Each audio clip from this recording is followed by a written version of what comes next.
Hello there. Thank you so much for joining me. Whether you're on your couch, on the TV, on your phone, on your tablet, computer, game system. However, you are watching me, listen to me. Thank you. Thank you so much. I appreciate it. I really do. Before modern college football and before the team and the program you know as Penn State, from a modern context, whether that's Joe Paterno, James Franklin, the Sandusky controversy, whatever you know Penn State football as, it existed before. And it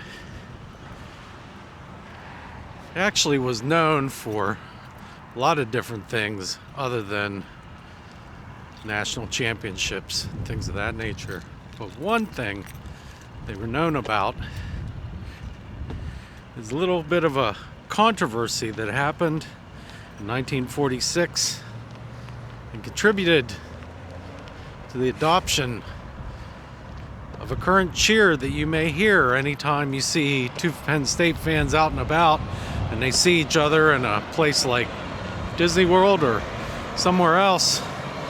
Very famous cheer that you hear in their stadium, Beaver Stadium, which is the "We Are" chant.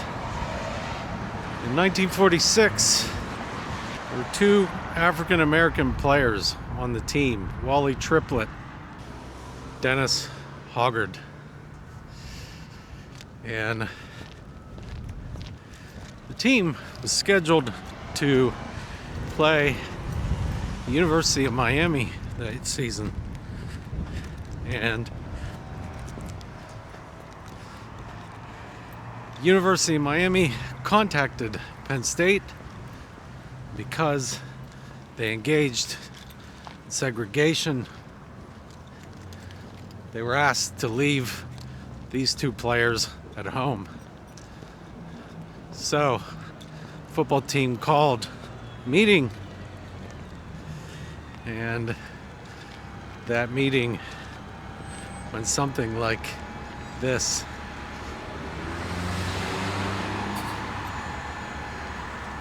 Team captain Steve Suey stood up and said, "There will be no meeting. We are Penn State. We are Penn State." Which is where this saying came from and why it is so famous here at Penn State. Now, this was donated by the class of 2013. This sculpture given a mirror image so that you can look into the mirror itself, into the image, into the "We Are" itself, and see yourself looking back, giving extra meaning to "We Are." So, if you are wondering where did the "We Are" chant come from that you hear Penn Staters utter frequently with great pride,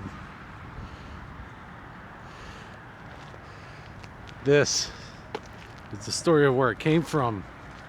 From that point forward, the "We Are" chant is a staple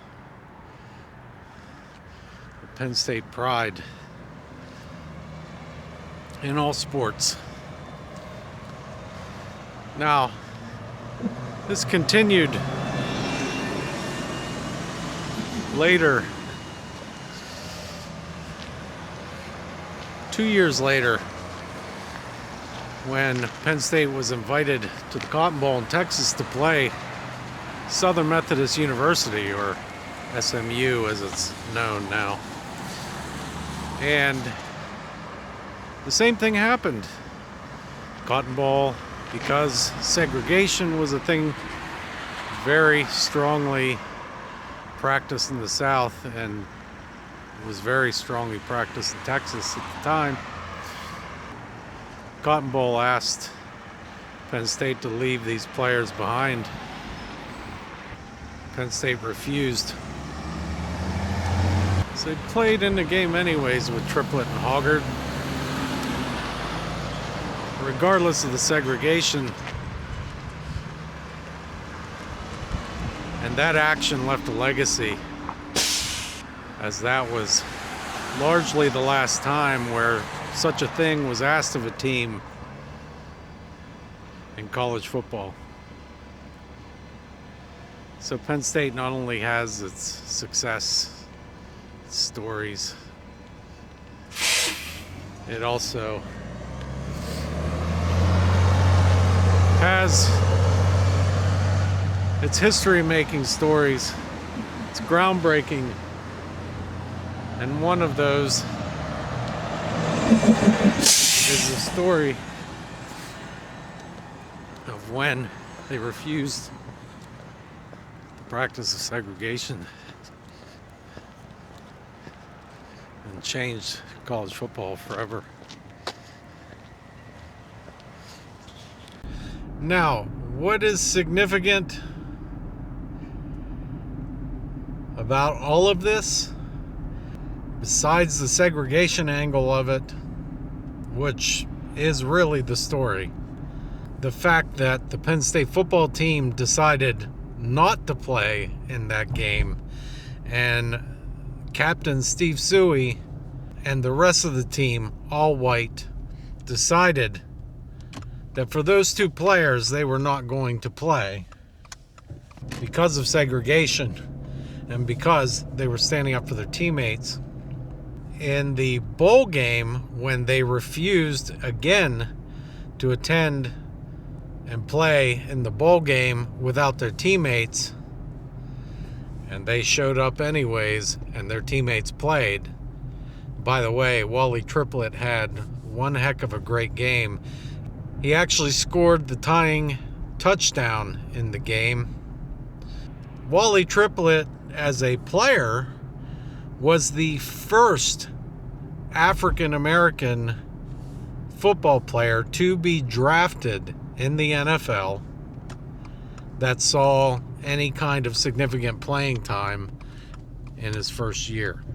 So it's not that he was the first African American ever drafted.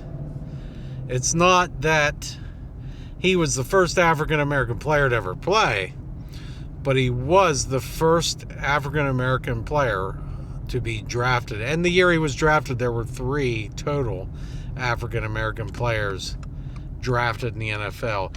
He was the first of all of them, and the first in the history of the NFL who was drafted to see any kind of significant playing time. And thus is the legacy of the "We Are" chant.